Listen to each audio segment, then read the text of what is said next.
Hai, Assalamualaikum warahmatullahi wabarakatuh. Selamat datang kembali Sobat Ruang Manufaktur bersama saya Gusti Vanini Mardika. Dan hari ini, di video ini kita akan membahas salah satu soal mekanika teknik yang sedang menjadi tugas saya sebenarnya. Oke, mungkin langsung aja ya, tanpa banyak basa-basi, kita langsung masuk ke layarnya. Oke, baik. Teman-teman, di sini kita punya sebuah soal mekanika teknik, ini part 2 nomor 77 ya. Soalnya terbaca seperti ini. The device shown is a part of an automobile seat back release mechanism. Jadi yang ada di gambar ini itu adalah sebuah part daripada tuas yang untuk menarik, memaju dan memundurkan kursi mobil kita. Nah, terus kemudian the part is subjected to 4 Newton force exerted at A. Jadi diberikan gaya sebesar 4 Newton force pada titik A. Titik A itu ada di sebelah sini. Oke, itu pada titik A. Let's go backwards. Oke. Kemudian a 300 Nm restoring moment exerted by a hidden torsional spring. Di sini itu ada momen, ya, momen itu adalah gaya kali panjang atau D, ya, F kali D Newton milimeter. Itu bisa kita highlight yang ini, ya. Tadi kita highlight yang ini ya, 4 Newton force exerted di sini ya, di A. Terus kemudian sekarang itu ada 300 Newton millimeter, 300 Newton millimeter pada poin O di sini ya. Nah, coba Sobat Ruang Manufaktur perhatikan, di sini ada tanda panah ya. Ya, arah panah yang membuat sebuah arah counterclockwise atau melawan arah jarum jam. Disebutnya counterclockwise ya. Dan di sini itu ada satu hal yang perlu kita perhatikan, angkanya itu yang 300 Newton millimeter itu positif. Berarti kita di sini akan membuat notes terlebih dahulu bahwasannya momen yang bergerak ke arah sana itu atau counterclockwise akan kita jadikan nilainya positif, dan yang searah dengan jarum jam akan kita jadikan sebagai negatif. Oke? Sip. Baik teman-teman, selanjutnya ya, kita diminta determine the y-intercept of the line action of the single equivalent force. Jadi kita diminta untuk mencari panjang garis simpangan yang ada pada SEF, single equivalent force, yang dimana itu nanti akan ada jarak yang perpendikular daripada gaya. Bagaimana cara menjawabnya? Oke, mari langsung saja kita ke step by step. Oke, teman-teman, step pertama selalu dalam penyelesaian soal yang memiliki sebuah gambar atau grafik itu adalah membuat sketsa atau free body diagram atau FBD. Jadi kita akan membuat FBD-nya terlebih dahulu. FBD-nya itu kurang lebih seperti ini. Sebelumnya, saya mau menyampaikan dulu. Jadi akan ada beberapa kode warna yang akan saya gunakan, di mana merah, ya, merah akan saya gunakan sebagai notasi jarak ataupun panjang ya.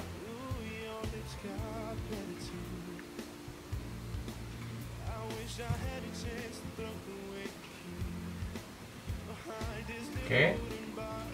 Terus kemudian ada notasi berwarna biru. Biru. Ini akan saya gunakan sebagai notasi untuk gaya ataupun momen. Momen di sini MO aja ya, mo. Oke, terus kemudian juga ada yang berwarna hijau. Warna hijau.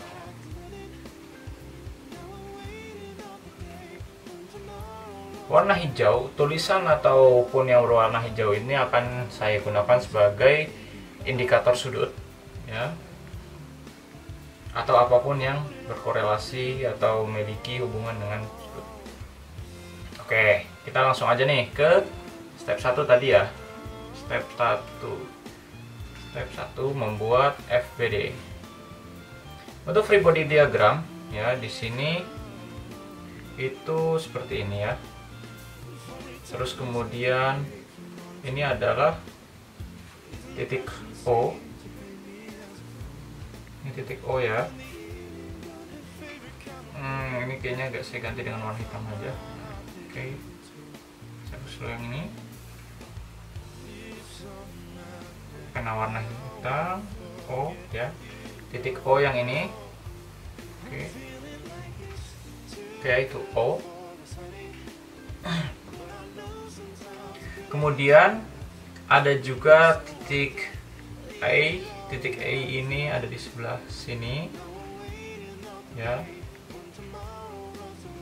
Oke, ini akan menjadi titik A. Posisinya di sini. Titik. Oke.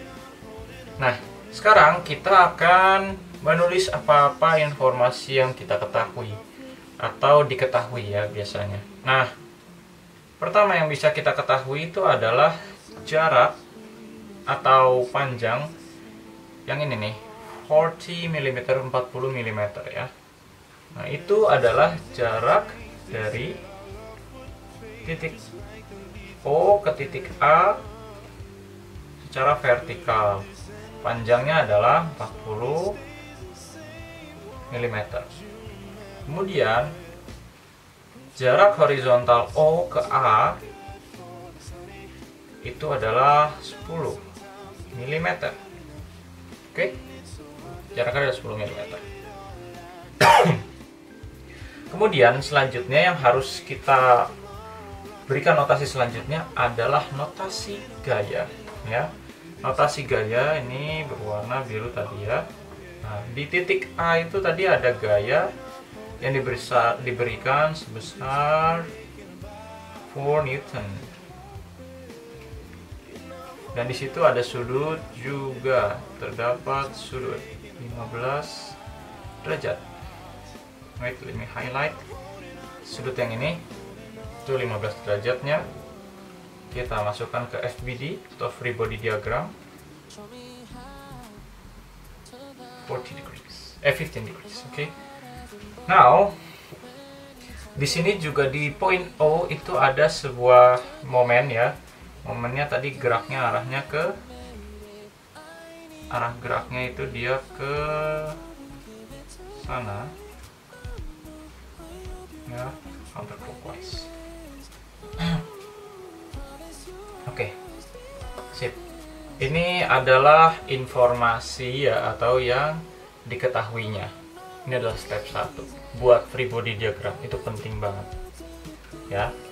Oke, selanjutnya step kedua yang harus kita lanjutkan itu adalah kita membuat sebuah force couple system ya. Force couple system di mana force couple system itu akan ada di point A dan point O. Oke, kita akan masuk ke step kedua, FCS atau force couple system. Let's go. Force couple system di sini itu yang pertama saya akan membuat di point A terlebih dahulu. Ini point A. Ya, point A, dan ada juga di point O, tapi yang point A dulu ya. Oke, point A itu kan dia arahnya, sebentar saya majukan dulu dia. Ups, kita pindahkan aja ya biar space-nya agak gede. Saya tulisannya agak gede-gede sebenarnya. Oke, point A ya, di situ arahnya ya, si gayanya itu kan dia itu diakumulasikan dari ada yang ke sini dan ada yang ke sini. Ya, dia menghasilkan gaya yang kemudian arahnya ke arah sana. Ya, jadi kedua gaya. Ya, gimana? Mungkin untuk implementasi ini ya. Jadi ada gaya yang ke atas dan ada gaya yang kalau dari sudut pandang saya ini gayanya ke arah kanan. Jadi dia akan dominan ke kanan ya. Gayanya akan dominan ke kanan seperti ini. Ya, itu dia seperti ini. Oke. Selanjutnya di sini tadi ada sudut 15 derajat. Jangan lupa kita tulis sudut 15 derajat. Ini kan di poin A ya. Ini di poin A. Nah, teman-teman, untuk gaya yang iya betul. Jadi gaya atau sumbu di sini ya, sumbu mungkin kalau di sini itu dia kan jadinya sumbu X ya kan. Saya kebiasaan ini. X dan yang ini sumbu kebiasaan lagi. Saya nulisnya biasanya modelnya begini soalnya. Agak italik. Oke, Y. Nah, untuk yang ke arah X ya, yang ke arah X itu menjadi cos atau F cos. Sedangkan jadi semua yang arahnya horizontal ya, itu di sini akan saya jadikan cos. Atau mungkin beberapa dari teman-teman lebih mengertinya mana yang derajatnya lebih mendekati ke sumbunya. Contohnya di sini kan 15 derajat itu dia diambilnya dari sini ke sini ya, ke poin yang merah ini. Jadi dari garis biru ini ke garis ini itu dia 15 derajat. Oke, nah itu kita jadikan cos. Artinya bisa juga kalau misalnya teman-teman, mungkin saya pernah bahas di soal mekanika teknik sebelumnya, itu ada di YouTube saya, dimana yang garis vertikal ini saya yang jadikan cos. Nah, mungkin teman-teman masih ada beberapa yang bingung gimana sih cara menentukan yang mana sin yang mana cos. Oke, saya akan bahas itu dulu ya. Jadi untuk menentukan yang mana cos yang mana sin, biasanya hal pertama yang ditentukan itu adalah kita melihat notasi sudutnya ini, dia ngambilnya dari mana.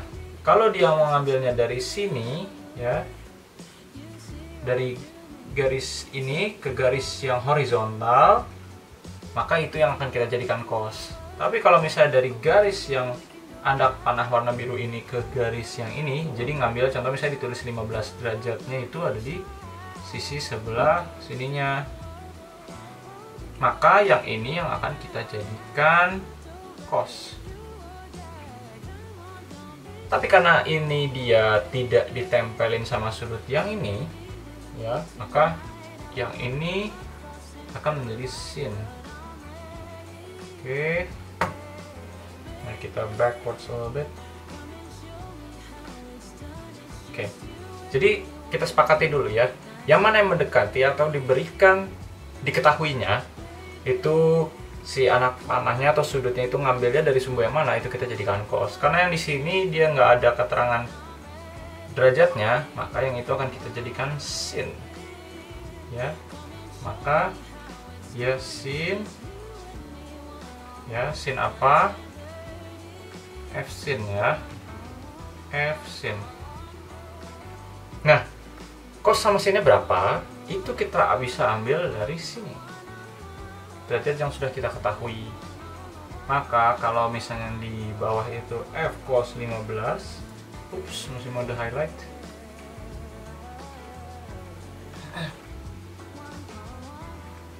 F cos 15, maka yang di atas pun sin 15. Jadi sama ya, derajatnya itu akan sama, hanya notasi yang sin dan cosnya saja yang berbeda. Oke, saya harap sampai situ teman-teman bisa paham. Oke ya, jadi tadi yang mana yang mendekati sama si sumbunya itu kita jadiin cos ya. Kalau misalnya horizontal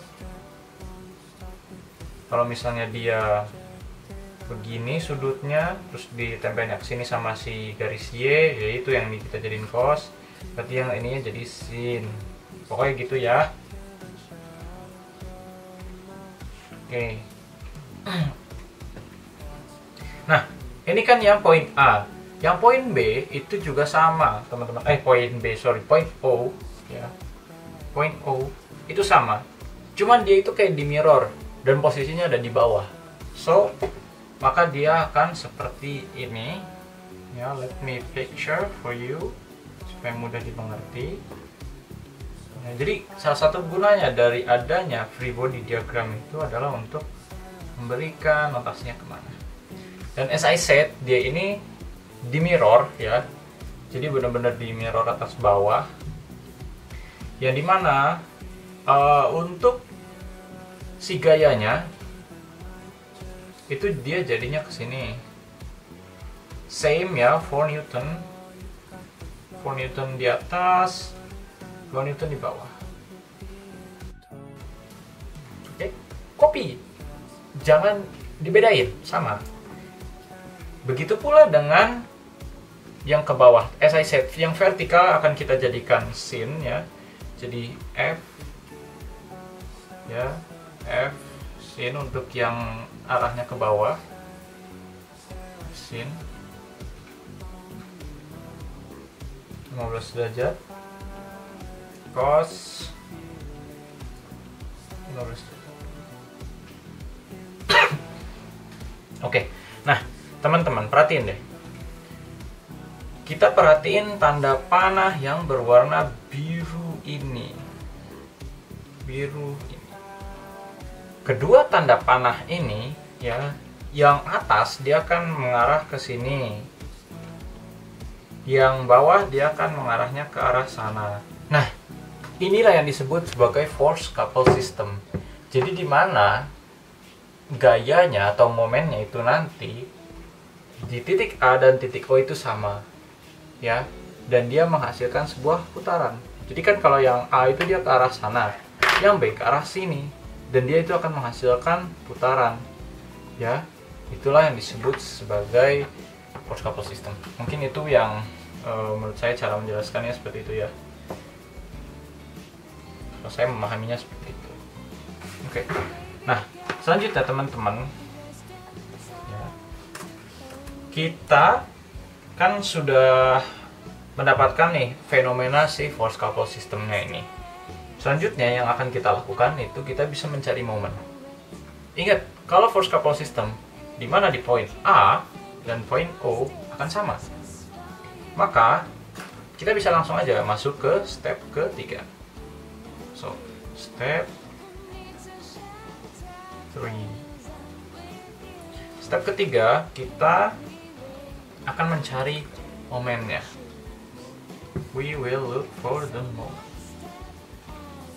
Momen itu ya, yang saya tahu itu adalah F dikalikan dengan D, di mana F itu adalah gaya, di mana momen yang kita mau cari. Jadi kalau misalnya di sini kan gayanya 4 Newton ya. Oke, kita ambil yang 4 Newton. Oops. Scratch that.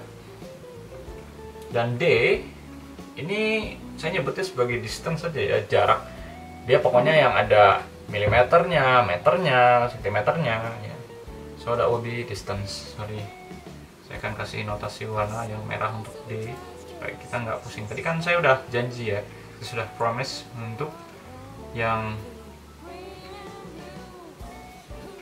si merah itu akan jadi D atau distance, jarak tadi kesepakatan yang awal kita. Oke. Nah, kita masuk ke perhitungannya. Oke, this is mungkin salah satu part untuk beberapa dari kalian yang tidak mensukainya, tapi ya don't care much. Oke, teman-teman, pertama-tama kita lihat dari gambar yang ada di sini. Nah, gambar yang ada di sini tadi kan arah panahnya dia ke arah sini, dan yang ini dia arahnya ke sana. Dia searah jarum jam. So it's called as clockwise. Clockwise arah jarum jam, counterclockwise melawan arah jarum jam. So karena dia itu searah dengan jarum jam, ya, kesepakatan kita tadi di awal, udah saya hapus ya nggak apa. Kita biasanya lihatnya dari diketahui di soalnya. Diketahui di soalnya kan dia nilainya positif, berarti yang ke arah lawan arah jarum jam itu akan menjadi positif, yang searah dengan jarum jam akan kita jadikan negatif. Kesepakatannya bisa kita lihat dari soalnya. Artinya kalau misalnya yang ini 300 Newton mm negatif, maka ya tinggal dibalik aja ya. Jadi negatif, yang ini jadi positif. So on and so on. Oke. So as I said tadi, ini menjadi nilainya jadi negatif.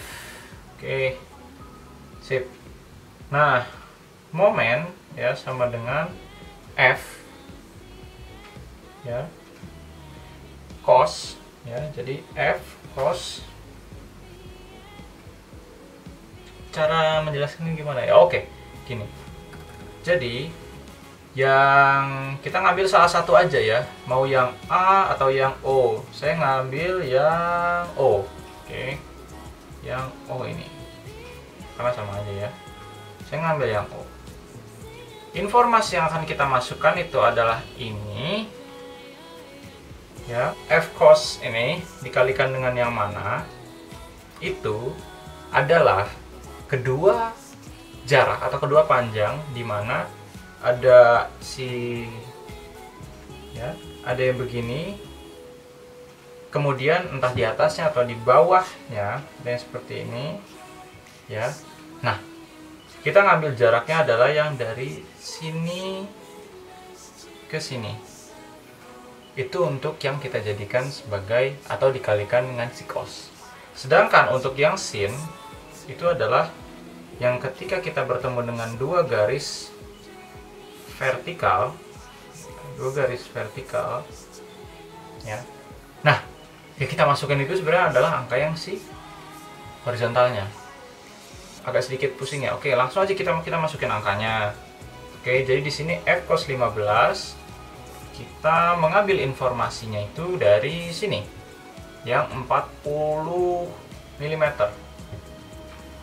Dapatnya itu adalah dari, kan yang ini cos, yang ini cos. Jadi cos bertemu cos, yang kita ambil itu. Oke, kita masukkan nih angkanya 40.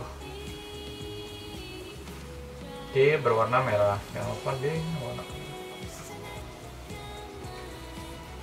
Tutup kurung. Kemudian kita lihat dari sini. Sorry ya. Kita lihatnya dari sini nih, guys. Kesepakatan kita tadi untuk yang arahnya seperti ini atau arahnya searah jarum jam, dia negatif. Maka ini ya, negatif ya, jangan lupa. Maka ini menjadi negatif juga. Kalau misalnya dia lawan arah jarum jam kan jadi positif. Maka yang sini juga menjadi positif. Itu cara membedakannya ketika kita punya dua buah. Kan ini harus ada cos dan ada sin ya untuk mencari CD itu. Jadi itu cara menentukan gimana cara positifnya, gimana cara negatifnya. Saya harap sih kalian bisa memahaminya ya, sobat ruang manufaktur. Oke.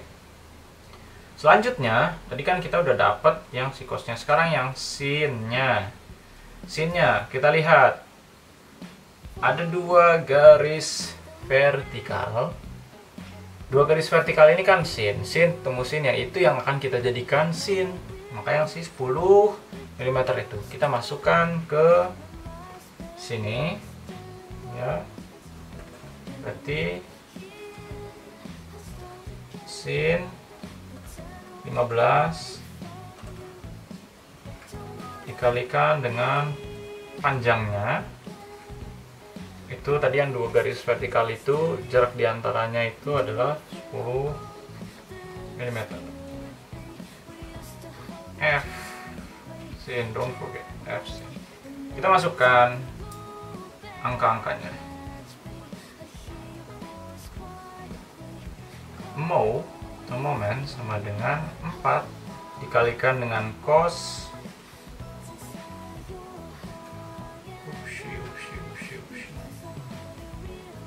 dikalikan dengan cos 15 derajat ya, kurangi dengan sin 15 derajat. Agak sedikit rumit, tapi ya memang kalau pakai notasi warna mungkin biar mudah memahaminya. Sorry, ini 10, ini 40, jangan lupa yang sebelah sana 4. Oke, nah ini tinggal kita kalikan. 4 dikalikan dengan cos 15, terus kemudian baru dikalikan dengan 40.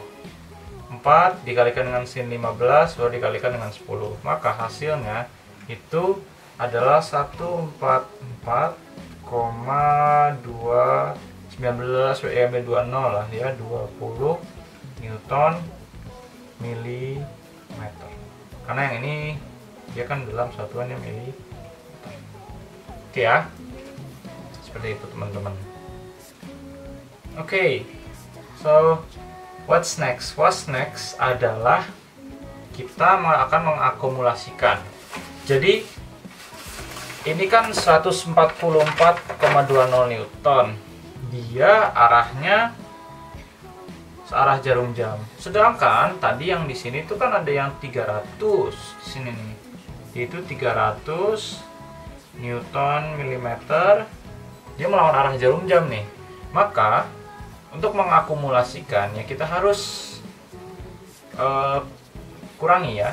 Itu kan adalah momen di O, dan momen di O itu ada ini ya, ada 300 Newton milimeter yang dia lawan arah jarum jam, dan momen ini harus kita akumulasikan dengan yang si 144,20 Newton milimeter ini. Maka untuk mengakumulasikannya kita tinggal seperti ini. 300 ya, kita ngambil angka terbesar dikurangi angka terkecil 144,20 Newton milimeter. Oke, hasilnya adalah 155,80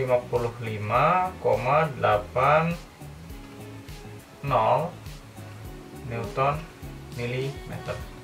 Nah, ini adalah momen ya. Ini adalah momen yang tersisa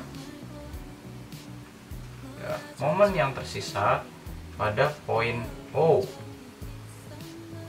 ataupun poin O ya, poin O ataupun poin A. Tapi di sini kita akan menentukannya sama si poin O karena kita akan mencari panjang perpendikularnya nanti dari poin O. Oke. Ya, biar mirip-mirip kita kasihin gayanya lagi. Tadi kan ke arah sana. Nah, tadi kan momen yang ke arah lawan arah jarum jam itu kan sudah 300 ya, 300 Newton milimeter. Sudah dikurangi atau diakumulasikan dengan si 144,20 Newton milimeter ini, maka yang tersisa untuk lawan arah jarum jam, karena yang paling besar itu ya di sini nih, yang paling gede angkanya itu kan 300 Newton milimeter. Dan yang paling gede angkanya itu adalah yang melawan arah jarum jam. Maka itulah yang tersisa daripada gaya yang terdapat di momen yang terdapat di poin O. Yang lawan arah jarum jam itu sisanya jadi 155,80 Newton milimeter. Oke. Itu ya. Set. Ini baru momen pada poin O setelah diakumulasikan melalui force couple system. Selanjutnya yang harus kita lakukan adalah step kelima. Step ketiga ya. Step ketiga. Berarti kita ke step keempat. So, step keempat ya, step keempat step keempat itu kita akan mencari single equivalent force atau SEF, single equivalent force.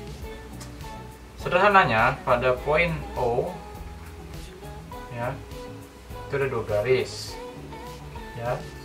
Ini garis gayanya yang 4 Newton. Jadi kita bikin yang ada di poin A sama poin O itu sama. Oke, jadi kan kalau tadi di poin A ya, mungkin saya akan mengulangi. Poin A ya kan, itu ada gaya yang diarahnya ke sana. Maka di poin O itu akan kita samakan juga dulu gayanya arahnya ke sana. Supaya apa? Supaya kita bikin perpendikular. Tapi kita bikin perpendikular itu nanti adanya di bawahnya. Maka kita tulis dulu di sini adalah poin O, gayanya ini untuk kita buat menjadi single equivalent force ya.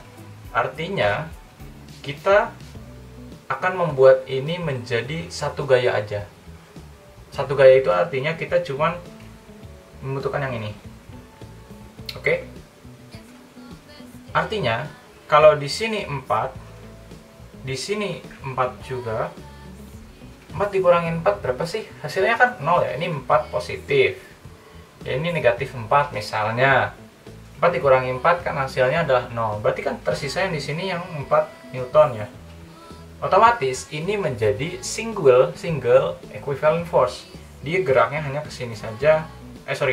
Dia geraknya hanya ke sana aja, cuman ke sana tok gitu. Tidak membuat sebuah dia membuat sebuah putaran karena dia punya kemiringan ya, tadi yang 15 derajat itu. Tapi maksudnya dia cuman satu atau single equivalent force karena yang ada di sini dan yang ada di sini itu sudah diakumulasikan, dan keduanya ketika diakumulasikan atau kita jumlahkan hasilnya sama dengan 0. Kurang lebih gitulah saya cara menggambarkannya ya.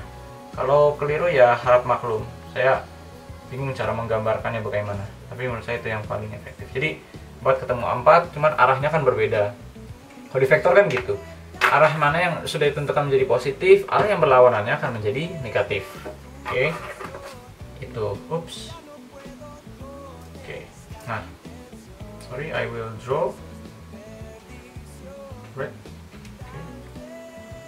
Kesini ya. Terus kemudian di sini itu sebenarnya kita tarik garis lurus lagi ke bawah. Kalau ini tadi kan poin O, yang di atas poin A, ini akan kita buat poin baru menjadi poin B, guys. Oke. Nanti kita jadikan sebagai poin B. Seperti itu, akan jadi poin B. Nah, kemudian selanjutnya kita diminta untuk membuat ini menjadi gaya perpendikular. Artinya kita akan menarik garis lurus ini ya. Perpendikular itu 90 derajat. Ya, 90 derajat.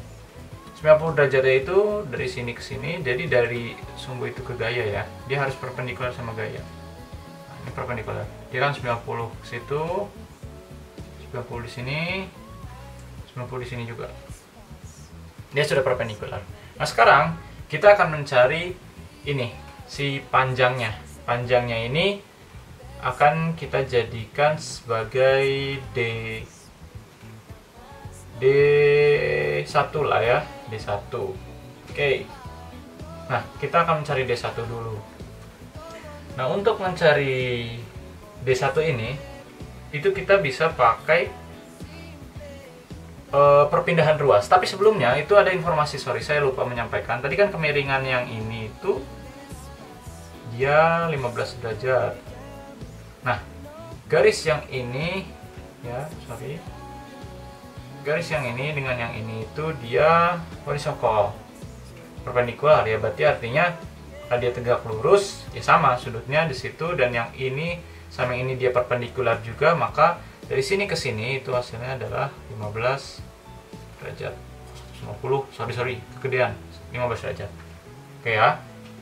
Nah, selanjutnya kita akan mencari D-nya. Kita akan mencari D-nya. D1 sama dengan, kan kalau kita tadi MO itu sama dengan F kali D. Sekarang kita pindah ruasin. Berarti artinya kan untuk mencari D itu sama dengan MO dibagi dengan F. Ya kan, yang si F-nya di sini kan F kali D sama dengan Mo.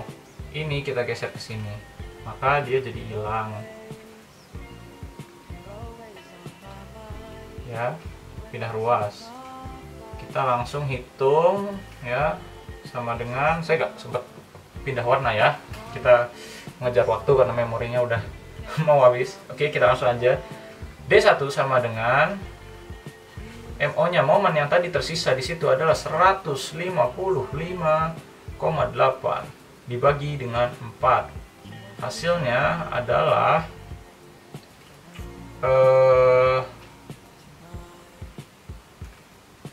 3895 mm. D itu adalah D1. D1 ini sudah ya kita temukan menjadi 38,95.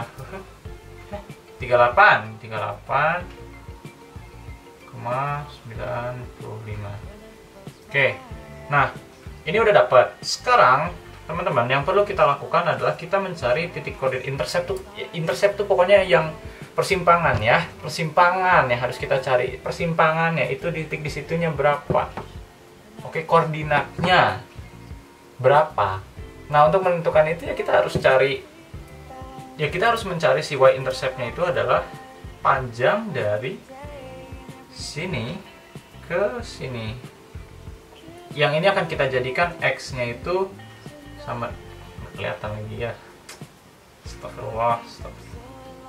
Sini x-nya itu akan jadi sama dengan 0. Nah, tapi y-nya yang akan kita cari itu yang ditanya sebenarnya. Maka untuk mencari y sama dengan, kita akan bikin segitiga ini kan, karena ini tuh sebenarnya dia membentuk segitiga ya. Nah, ini dia tuh membentuk segitiga. Dimana ini kan titik O, ini titik B, yang ini kita jadi titik C. Maka ada O, B, C ya. Kita gambarin set. Tadi kita udah dapat yang ini 38,95 ya. Sudutnya yang ini itu 15 derajat. Oke, itu ya 15 derajat. Nah, sekarang kita bisa mencari yang sisi ini ya, itu dengan cara apa coba kira-kira? Trigonometri ya kan, trigonometri. Cara mencarinya itu adalah berarti untuk mencarinya itu berarti adalah y sama dengan di sini D dibagi dengan ini ke sini, kan dia ngambilnya ya, lihat sudutnya itu ngambilnya dari sini ke sini, itu kita jadikan cos. Ingat ya, dimana ada derajat dan dia ngambil subuhnya dari mana, itu kita jadikan cos. Kalau misalnya dia ngambil dari sini, ini yang jadi 15 derajat, ini nggak ada nih, berarti ini jadi sin ya, yang ini bisa kita jadikan jadi sin, tapi karena itu ada ya kita jadikannya cos. Oke, cos berapa? Cos 15. D nya berapa? 38,95 dibagi dengan cos 15.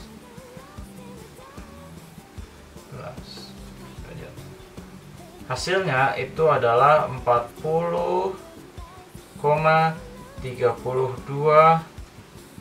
mm. Nah, itu adalah panjangnya si O ke B atau si Y. Maka titik koordinatnya atau jawabannya itu adalah X, Y.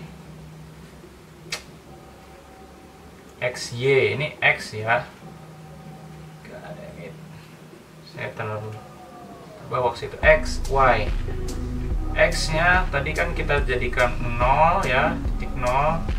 Y-nya adalah yang ini. Baru saja kita dapat ini. 40,32